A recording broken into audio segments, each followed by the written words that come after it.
తెలియకన్నా వాళ్ళ పేరు మీద రాసుకొని కాపీ రైట్స్ గురించి నేను అడగడం ఏంటి? ఫస్ట్ ఆఫ్ ఆల్ బేసిక్గా అది సినిమా స్టార్ట్ అవ్వలేదు కదా, ఇంకా ఒక టీజర్ అయింది. కొన్ని ఆరోపణలు చేసిన దాంట్లో 2 crores కూడా డిమాండ్ చేశారు అని చెప్పేసి చెప్తున్నారు. ఇదంతా ఒక క్లారిటీ రావాల్సినటువంటి అంశం ఏం చెప్తారు? చూడండి, ఎవరైనా సెక్షన్లు చదివి బ్యాక్ ట్రాక్ చేసి రాసిన ఎఫ్ఐఆర్లో మీకు అనిపించట్లేదా? 2 కోట్లు నేను ఇవ్వాలనేసి అడిగారు.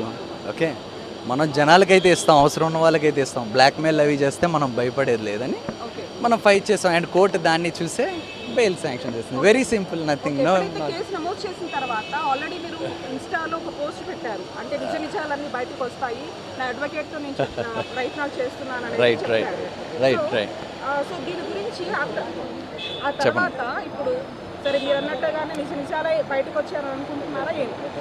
ఆఫ్ కోర్స్, మరి ఆ బేస్లోనే కదా మనకి కోర్టులో బెయిల్ రావడం కూడా జరిగింది. యాంటిసిపేటరీ 370. మీ మీద ఎందుకు ఇవన్నీ ఆరోపణలు చేయాల్సినటువంటి పరిస్థితి ఏమన్నా?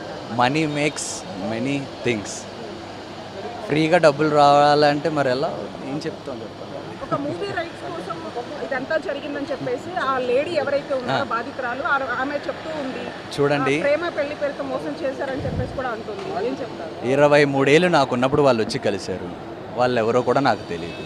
మధ్యలో కొంతమంది నమ్మకమైన వ్యక్తులు ఉండడం వల్ల వాళ్ళని నమ్మడం జరిగింది. అయినా నా కదా, నేను రాసుకున్నా కదా, నాకు తెలియకన్నా వాళ్ళ పేరు మీద రాసుకొని కాపీ రైట్స్ గురించి నేను అడగడం ఏంటి? ఫస్ట్ ఆఫ్ ఆల్ బేసిక్గా అది సినిమా స్టార్ట్ అవ్వలేదు కదా, ఇంకా ఒక టీజర్ అయింది.